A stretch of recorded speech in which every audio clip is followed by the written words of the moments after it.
briefly walk through this entire presentation. I'll look into how to write conclusion, how to effectively revise your manuscript, and also briefly touch upon publication avenues. Um, there are no publication strategies as such, but I would like to take up questions if anyone has any questions in particular about publication also. So this is all that I have prepared for just to show, but again, open to conversation around questions, especially regarding revision and publication. So I'll just begin. We've been talking a lot about how to write introductions, also arguments, the body, and now the point that most of us struggle with is how to write our conclusions effectively. Most of us end up falling into the trap of writing or summing up our conclusions by indicating or signaling in conclusion. Which again, I would like to like signal and say it out loud that this is a really bad way of crafting conclusions or a concluding paragraph to your thesis or paper, whatever it is you're writing. Your conclusion should be signaling and should be complete in itself that it is the conclusion instead of you evidently testifying it as in conclusion or to conclude. So basically, what I'm trying to say is this. Although introductions and conclusions are related, the conclusion is not a simple copy, which is basically the example that I was telling you. That in conclusion, Frederick Douglass was, as we have seen, a pioneer in American education, proving that education was a major force for social change with regard to slavery. The conclusion is your chance to have the final word on the topic. So you have to make it worthwhile. Do not just sum up your argument or do not just sum up your entire paper or thesis. Your conclusion should make your readers glad that they read your paper. And I don't think this line in conclusion, Frederick Douglass was till social change with regard to slavery indicates anything on those lines. Your conclusion gives your readers something to take away that will help them see things differently or appreciate your topic in personally relevant ways. So, this is exactly here where you can further polish the relevance of your topic. It can suggest broader implications that will not only interest your reader, but also enrich your reader's life in some way. And again, this is also a very good way to signal things that your research can further lead to, right? So, your conclusion is in itself a very, very important body of writing within the whole corpus of your thesis or research paper. Now, how can I write an effective conclusion? By paying attention to all these points. Your first one would be so what? Like, why am I writing this conclusion? And if I'm writing this conclusion, what is this telling me about? What is the paper signaling to?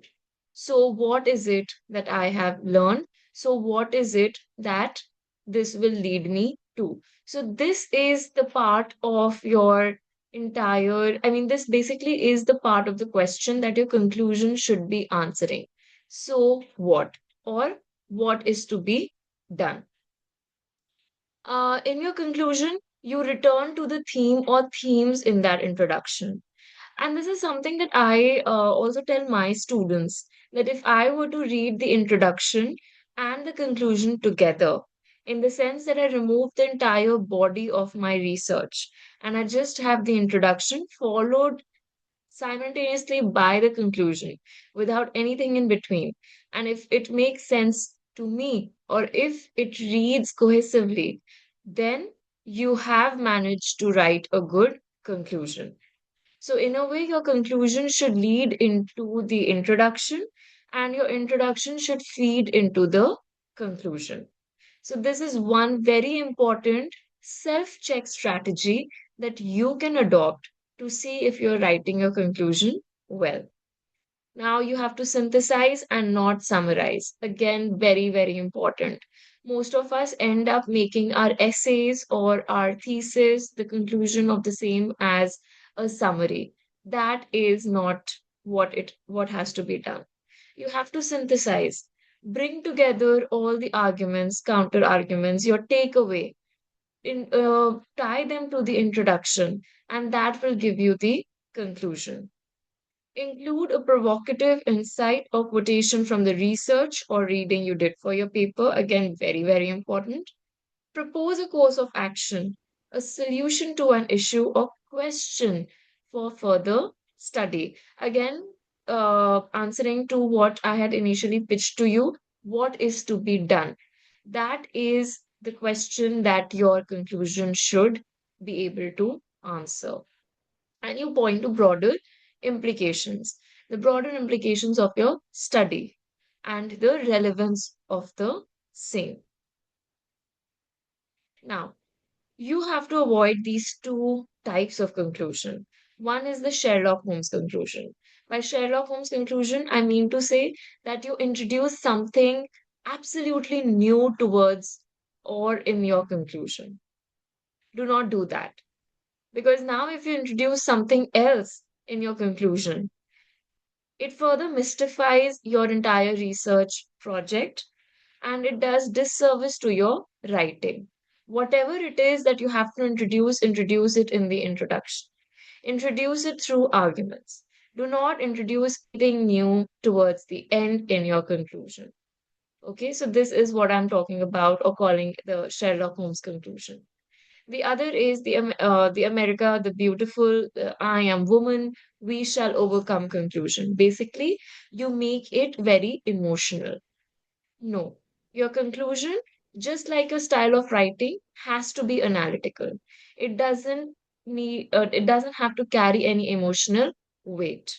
Okay, so this is another important aspect that you have to keep in mind. Of course, if it is a personal essay, that is a different story altogether.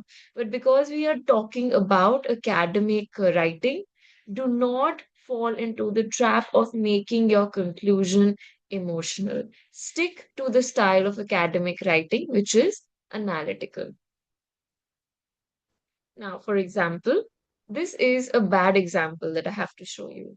If you can just take a minute to read it, and then I'll read it out loud as well.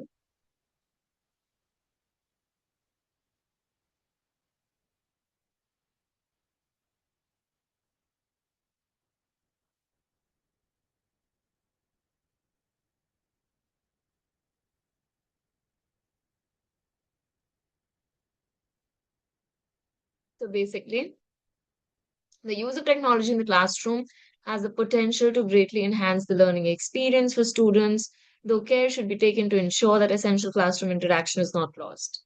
Through the incorporation of interactive tools and resources, educators can engage their students in new and exciting ways, while also providing them with access to a wealth of information. However, it is also important to consider the potential negative impacts of technology on education, such as increased distraction from reduced face to face interaction. As technology evolves, educators must remain thoughtful and adaptive, continuously evaluating its role in supporting meaningful learning. Teachers might ask, does this tool enhance student understanding or merely entertain? Does it promote collaboration or isolate learners? How does it support my learning goals? Such reflective questions can guide more intentional, balanced, and student centered use of technology in the classroom. Now, you see what is happening here. If you were writing this conclusion, I would assume that the conclusion could possibly have ended at evaluating its role in supporting meaningful learning. But the moment you start you start inserting more questions, teachers might ask, does this tool enhance student learning? How does it support my learning goals? You do disservice to the conclusion. It no longer reads as a conclusion. In fact, it gives me the impression that these are the questions that are now going to be answered further. Okay? So, this is not the way through which you can draft your conclusion. Uh, just a minute. A good example is something like this. This is taken from Satish Deshpande's essay Caste and Castelessness. Again, take a minute to read this, and maybe we can also, like, I can do some back and forth to give you an understanding of why this is a good example and the previous one was a bad example. So just take a minute to read this, please.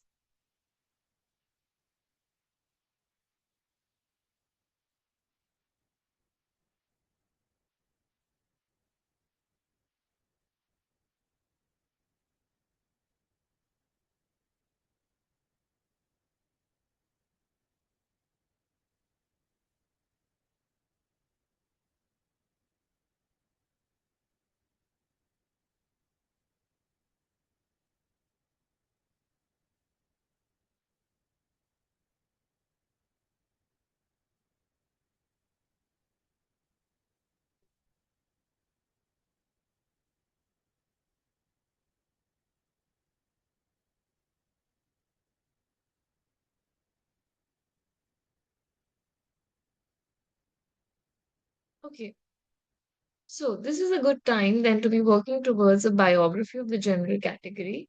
The problem of false universals is already known to us from feminist theory and from critical race theory. We can use the insights of this literature to understand how the general category has fared as a universal in our context. We can also examine the possibility of reclaiming and repositioning this category in the light of what we have learned. Can we imagine a different avatar of the general category as a true universal? It is in the nature of utopias to be ill defined, so it is hardly surprising that B.R. Ambedkar's cherished ideal, the annihilation of caste, remains to this day an aspiring but vague destination without a reliable route map. But located as we now are within the post national condition, with the Nehruvian naiveties of yesteryear a distant memory, it is time perhaps to interrogate this utopia more closely.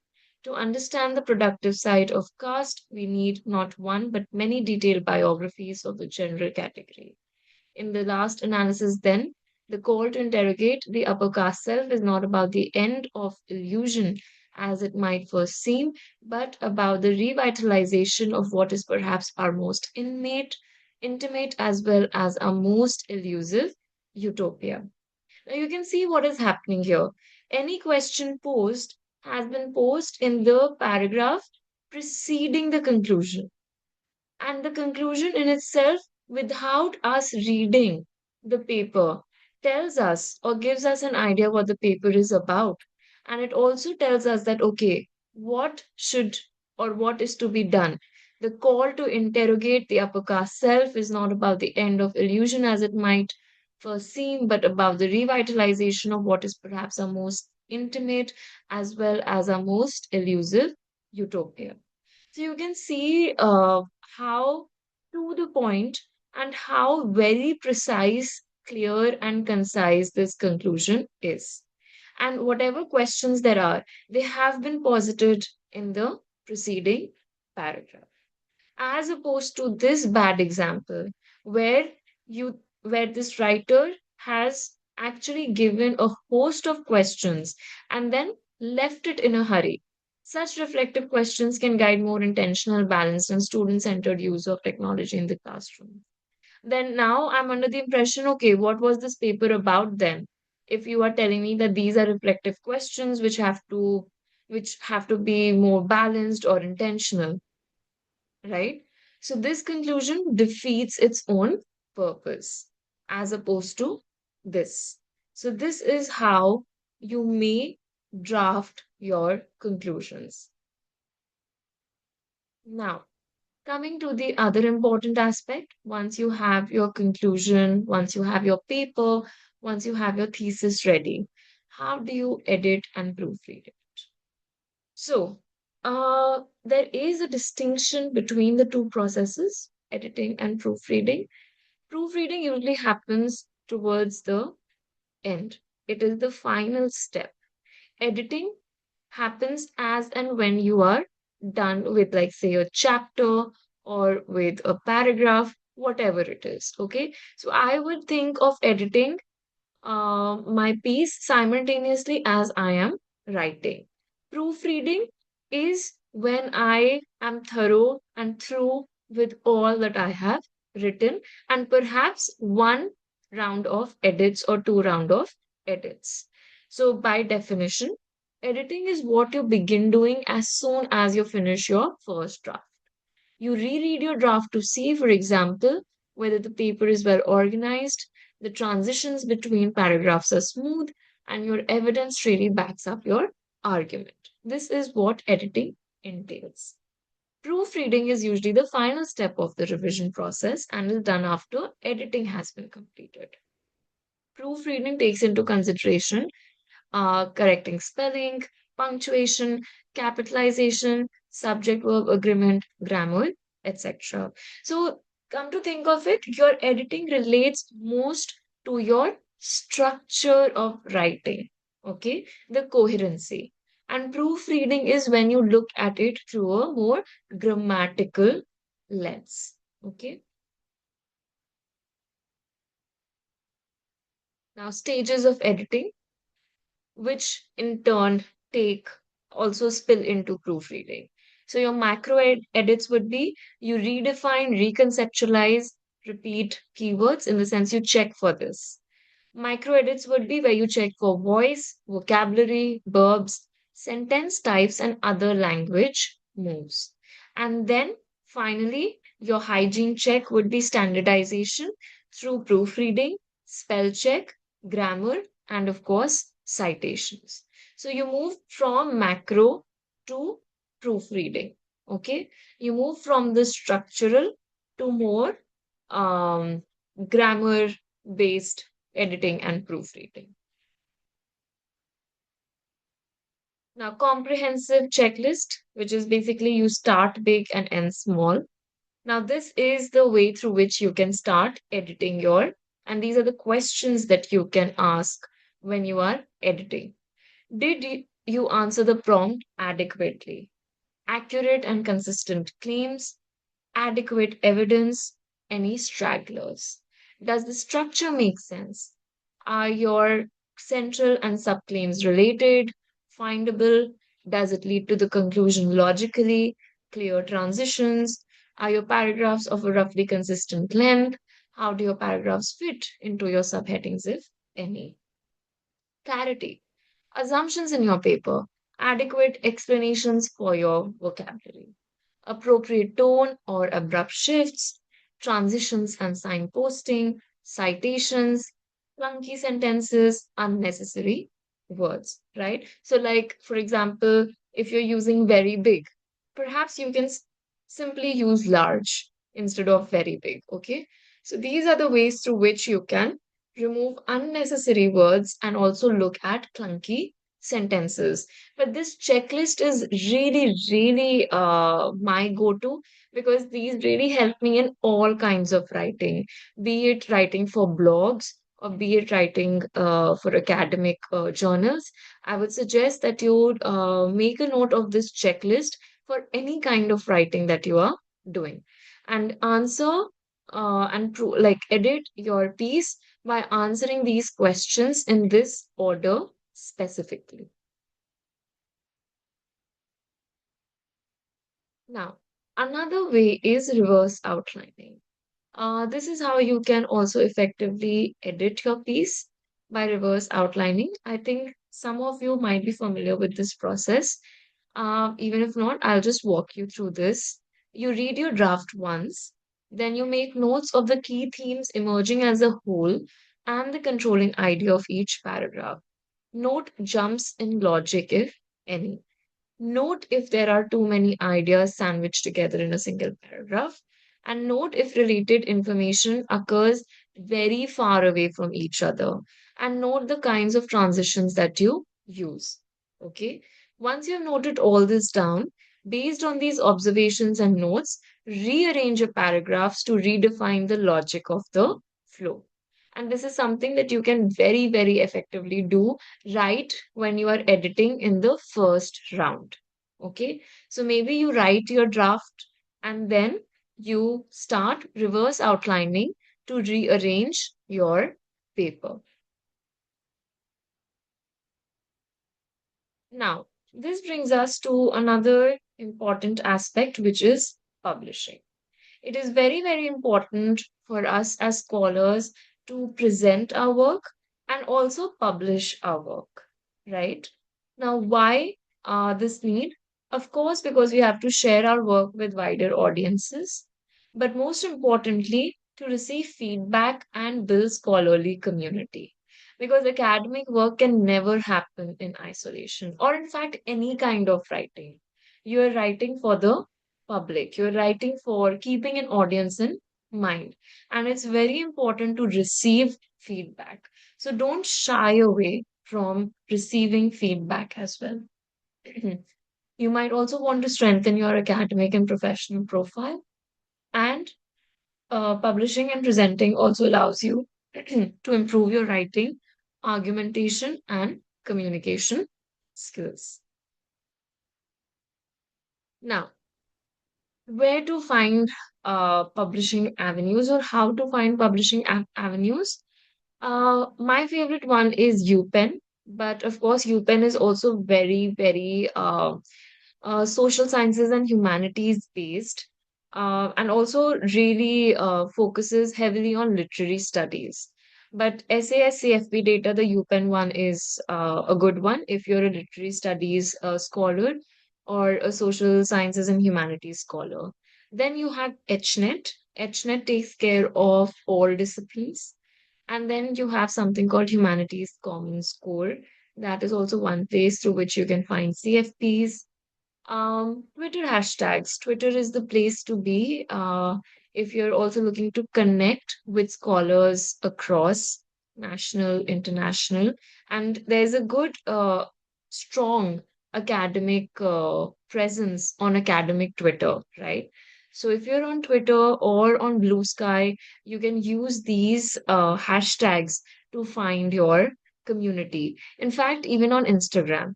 So hashtag academic chatter is one, hashtag CFP alert, hashtag PhD chat. And then you can also follow these accounts called academic CFP and CFP alerts and also scholars in your field. I think I'm not on LinkedIn, but I believe LinkedIn is also now the place where people are posting CFPs. So if you have a LinkedIn account, you also might want to look at that. Now, finding the right journal, again, another important question that most of you might be struggling with. But before I go into the details of this, I have a very important suggestion, and in fact, a caveat.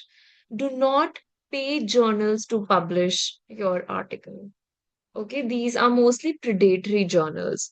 Do not pay to get your chapters published in a book. Okay, because in all probability these are all vanity presses, so they shouldn't be charging.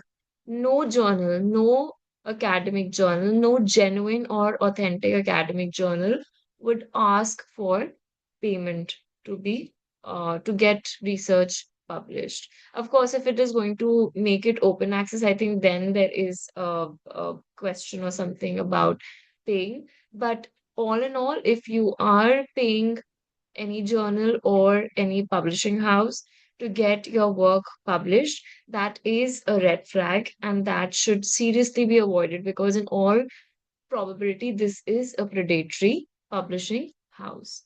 So, what do you have to consider when you're selecting a journal? Scope, very important. Does your topic fit their themes? Pay attention, see what they have published previously, and whether it falls within the ambit of your research interests and your own topic. Audience, who reads this journal? Sometimes you might want to publish an article mostly aimed at undergraduate students, right? So each journal also has a different set of audience. So it's important to look at the consumers of that journal, the readers of that journal. Type of article. Again, look whether the journal is asking for a review, an opinion, a theoretical piece, or an empirical piece. Journal metrics. Again, this is something that you can look through via Google Scholar and see what is the impact factor, the Scopus ranking, the UGC care list, and the peer review process. Open access versus subscription based, again, very important. And time to publication. Now, this is also very important. If you feel that your research is very timely, you might want to submit to journals that take less time, okay? Because sometimes it might take 2 years for a piece to get published, right? Because production also takes a lot of time. So consider this when you are also pitching your piece or sending abstracts. What is the turnaround?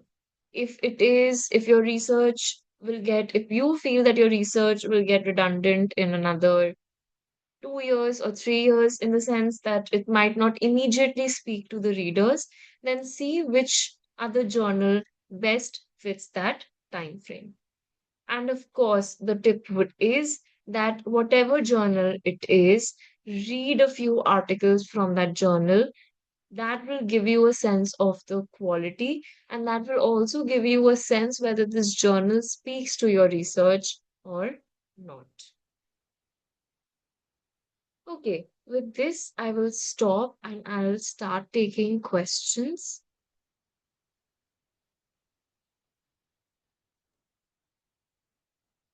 Please feel free to type your question in the chat box, or you can also switch on your video or unmute your mic and ask the question directly. Hello, this is Payal. Yeah. Hi, Payal. Yeah, hi. I'm in a library, so that is why I'm talking very like in a hush hush voice, and also I cannot like turn on my video. My question was that I have learned a lot from this series. Okay, and I genuinely appreciate you putting so much efforts and so many like uh, nuanced information. So I just want to know how can I keep learning from you in this way? Like, is there any platform where you keep giving such talks, keep teaching students how to write effectively? So those are things that I like. I think the voice is breaking for me. I don't know, Sonali, if you're able to hear Payal. To I learn think and keep learning. Yeah, so that was maybe I can rephrase Payal's question. So Payal was asking if there is any way to follow your writing advice. Is there any platform where you keep on writing on how to write? And she was asking that to you, Sonakshi. Oh, no. Actually, I asked where I can. Is there any platform where I can learn and keep learning from Sonali? Because I have really benefited from the series of these events, where So she has really put efforts and such nuanced information. from Sonakshi, right? Hello. Hello. Yeah, from Sonakshi. Yes, yes, from Sonakshi. Yes. Yes. Payal, thank you so much. I mean, I personally don't have any channel of my own or anything. This is all because, I mean, I'm doing this really for Kashf, and I think Kashf really does really good work. So you should definitely like follow them and look for their workshops. I think they do it very regularly. It's also thematic and stretched across. But of course, I would love to stay in touch, and if you have any queries particularly, feel free to reach out to me via email, and I would be more than happy to like answer your queries or just like have a chat whenever. Can you share your email ID, please? Yes, I'll ask Sonali to share it with you if that's okay. Uh, Payal, you can probably write an email to Kashf's email ID and put and then I'll forward it to Sonakshi. Are there any other questions based on the content of the session? Please I feel think free to unmute yourself and ask the question. I think Kajol has a question in the chat box. Why use with caution for journal metrics? Yes, so I think okay, why use with caution for journal metrics is that any journal metric, I mean, this is not absolute, right? And there's a lot of politics that goes into like saying that, oh, this journal is high impact. Even if it is high impact, it doesn't necessarily mean that the research that they are publishing is high impact. It could be of low quality. So do not chase the quality of a journal in pursuing or in getting your work published. The why I said use with caution for journal metrics is specifically this. Sometimes it so happens that all of us want to be published by what we feel are really elite publishers, or we feel that okay, the citation impact is this, the whatever prop impact factor is this, right? But if there is a journal that is directly related to your research, falls within the ambit of your research, also has a good readerly pool, consider submitting to them and getting your work published, right? So do not stay back just thinking that no, I'll get my work published only by a high quality impact journal. Because mostly, and I think this was a study by one of the journals based in the US only, how most of these journals really misuse data to highlight that they are high quality or high impact journals. I mean, this is as simple as saying that sometimes the college rankings that we have or the QS rankings that we have, they don't necessarily speak about the quality of the scholarship that comes out from those colleges also. So I would like think of this as an analogy for my journals also. And see that if there is a journal, even if it has a lower impact, but if it is publishing great work and it has published great work in the past, why not? Right? And then eventually you will end up getting published by the high quality impact factors. Not saying that you shouldn't try, but what I'm saying is do not try to chase the glamour of high impact, thinking that that is the only place to publish research.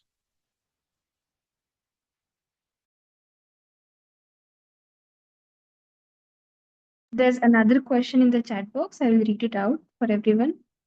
Uh, so Agil is asking, what is your take on publishing open access? Should we opt it or not? If yes, what aspects need to be looked into before sending articles? Okay, I for one am in always in for open access articles.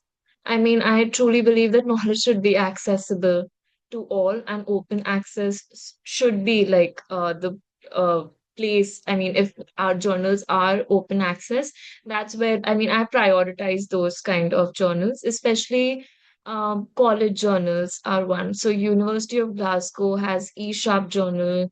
Um, a lot of UK based universities have a lot of journals which are mostly open access.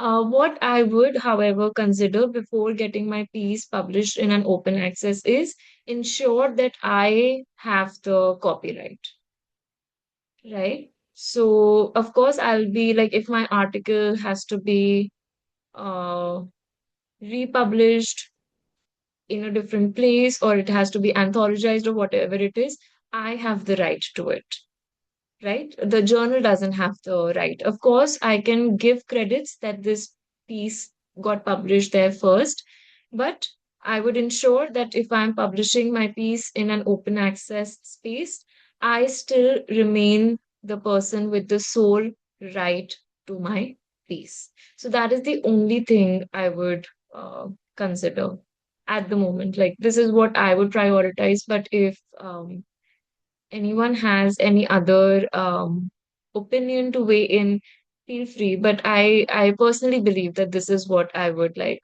pay attention to, certainly. Of course, there are going to be a lot of journals which do not publish open access, or they may have their issue open access after a year or two, which is also perfectly fine as long as they're not asking you for money to make your article open access. Okay, so this is another thing that you have to keep in.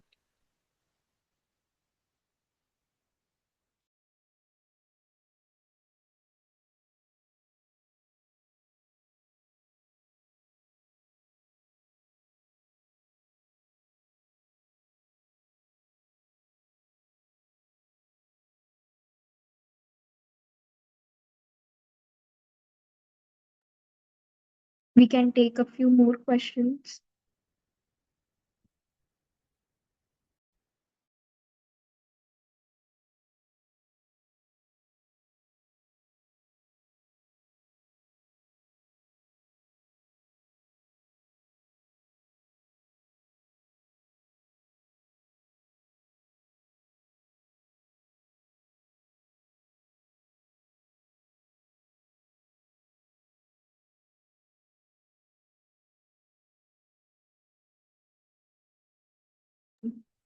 I had a question come suggestion.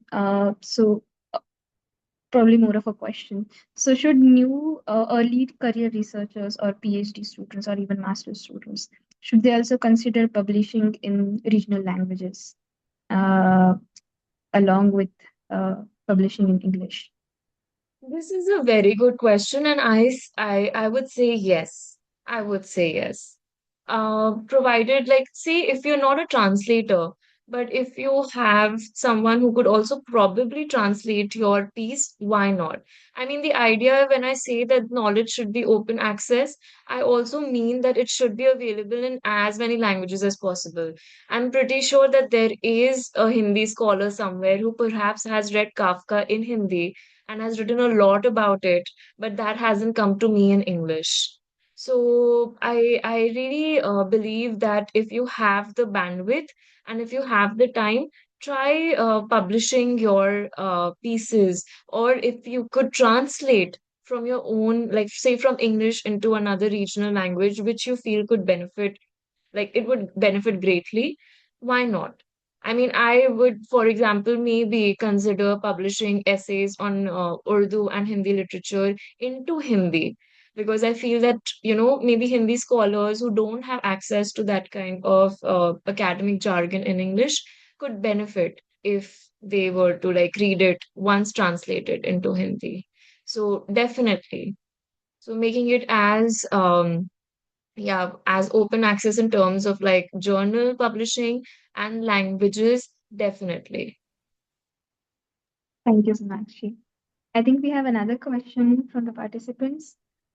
Um, so again has been asked. Why I asked is because I have seen my peers publishing in open access in Q1, Q2 journals, Scopus indexed by paying APC, and it is quite costly as well. Yes, When you exactly. mentioned university journals, does that also include APC? Okay, so about the first question, definitely. This is exactly what I meant. That sometimes when you have to like get your research published, a lot of journals might ask for your piece to be made open access by paying a lot of money. If the institution is covering it, okay, fine. But if you have to pay from your own, like if you have to cover the cost personally, do not. I would say this is something that you could perhaps have a conversation with your supervisor also, because again, this differs from subject to subject and discipline to discipline also.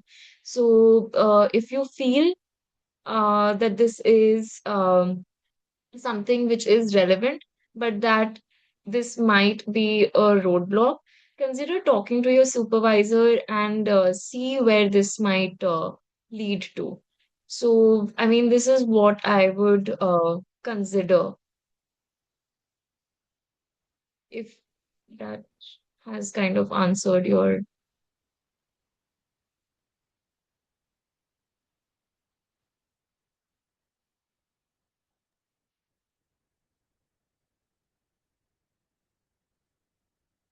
So again, like just putting it out as a caveat, this is my personal opinion. I'm not against or I'm not like motivating you to just like not pay. This is something that you need to also take a call for your own self. And I think the best way to also do this would be to talk to your supervisor or whoever is funding your research, the body that is funding your research. Just ensure that whoever it is, you do not personally bear the cost because it's really expensive. It's really expensive. And see what the outcome is. Does it really lead to the kind of outcome you're thinking? Or if you publish in a different journal, which has almost similar impact, if not congruent, right? Does it make a difference? So pay attention to these factors also and talk to your supervisor slash funding body and see how immediate or how um, urgent it is to be published, and then, pay for it to be published, basically. That is a different question altogether. If the journal itself says that, this is not going to be open access for the first 2 years, but then after like 2 years, we all articles are in the archive and they are open access, right? So that is a different thing altogether. So again, these are bigger questions which again do not have an immediate answer or not a definite answer. These could be taken up in conversation with your supervisor and your funding slash institutional body as well.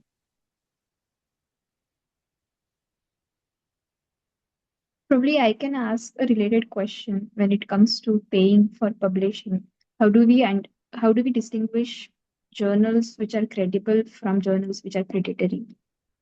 Because often, yes, Yes, that's a very so I remember when I was in my master's, like when I was a postgrad student, I had sent out an abstract to this conference called East West Conference, which was supposed to be in Spain, okay? And they had a really good website and all of it. Of course, sending out abstracts was free. It is always free. You don't have to pay anything while you're applying to a conference, especially while writing an abstract. The abstract got selected, and then they asked me that the registration fee is going to be 120 euro or something. And I was like, oh my God. And this was supposed to be a virtual conference because, again, COVID, I think we were right in the middle of COVID. So, of course, we couldn't have traveled for this conference. It was going to be a virtual conference. Now, it's a virtual conference, and you are asked to pay 120 euro. That did something to my head. And then I did a deep dive and I went through the rabbit hole. And then I figured that there is actually a list.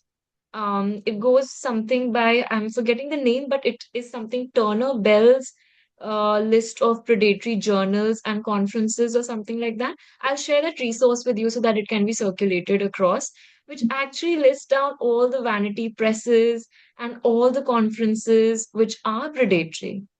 And the East West Conference was one of them. So, despite having a genuine website, despite having participants, and there are also like established scholars, they're not like young early career scholars or mid career scholars. They're established scholars who are also attending these conferences. But the point being that it's predatory, right? You're being asked to pay so much.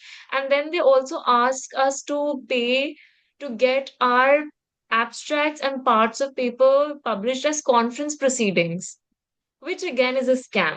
So, So all these publishing houses, I think one really famous predatory publishing house that comes at the top, like to the top of my head, is Pigeon Publishing or something, which is based out of New Delhi. It's a scam because they usually accept all proposals that have to be like sent out that are sent out to them, and then they ask for say 1000 or 1200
I think Sonakshi's network is not working. So probably we'll wait for 5 minutes to see if she can enter again.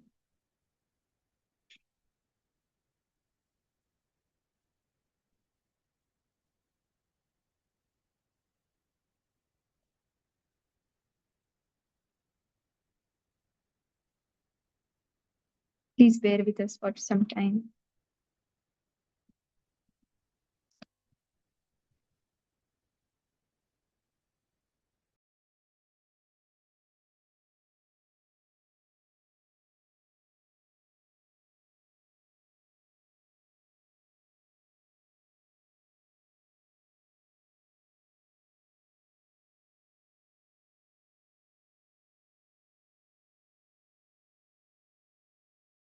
Until then, participants can type out their questions in the chat box.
We got a message from Sonakshi saying that her network is not working fine.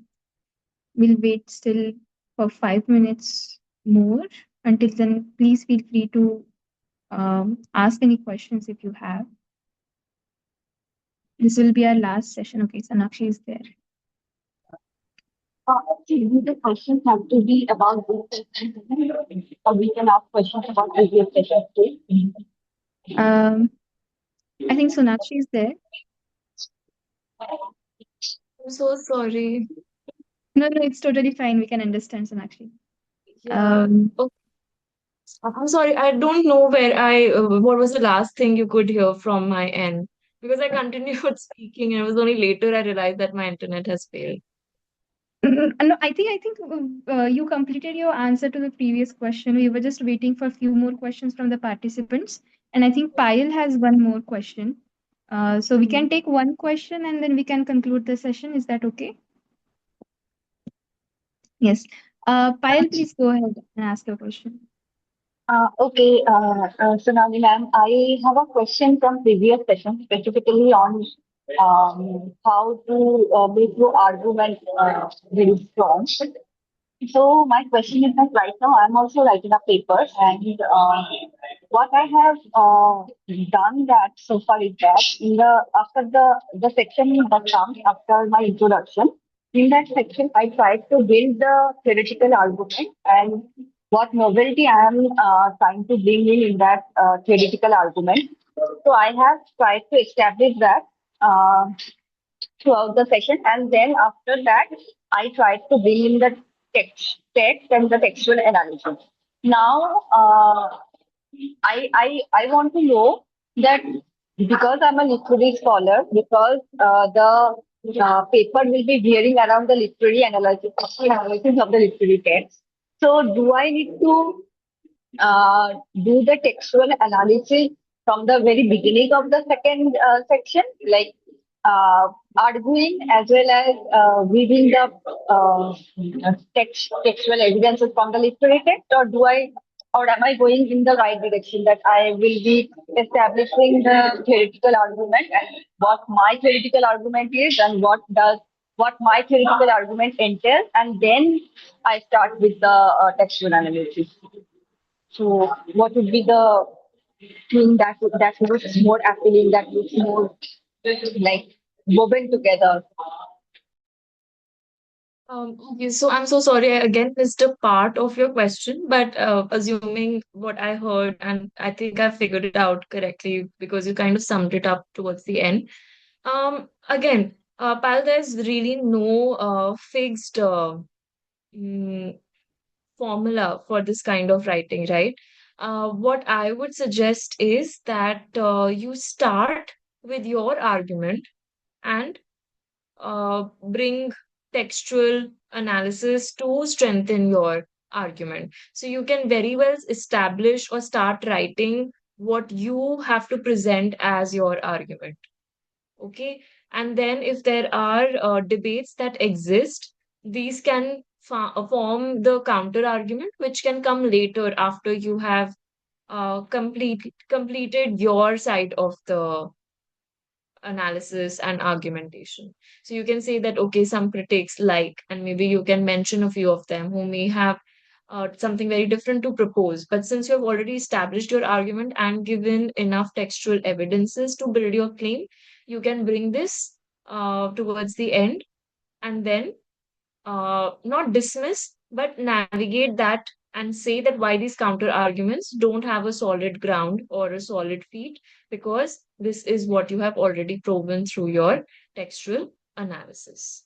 Okay, I think this is, I mean, I'm assuming that this is what you wanted to know.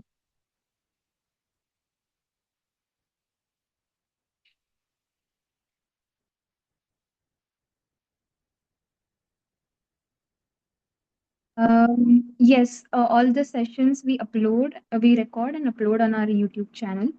Uh, Probably my colleague Kanchan can share a link to our Initiatives YouTube channel. Uh,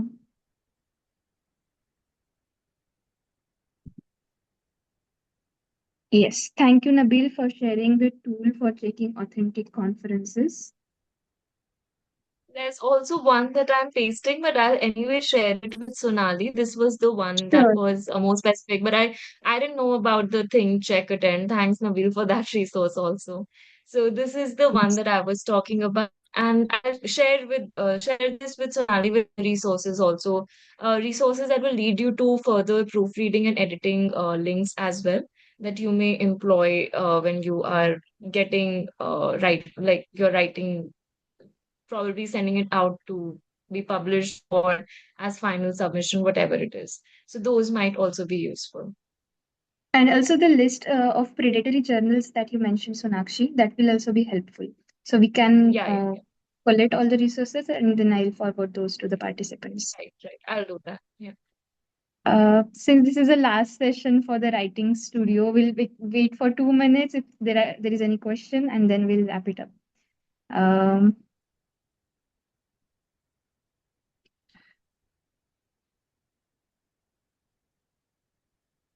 okay, Kanchan has shared a link to Kashf Initiatives YouTube channel.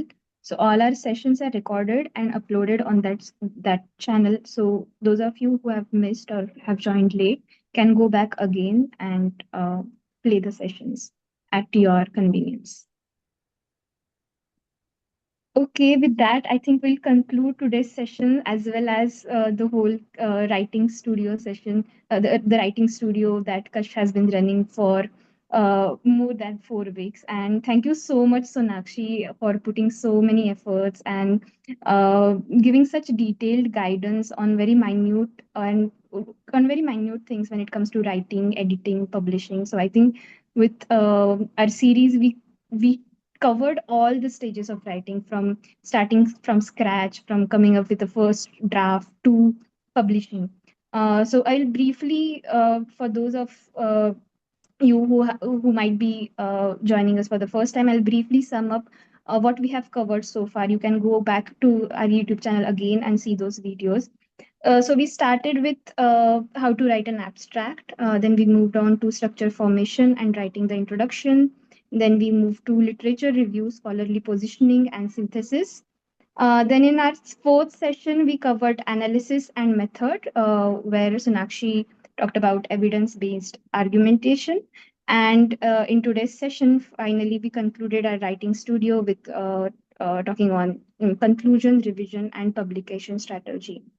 That was really thorough and informative, and also um, uh, hands-on guidance.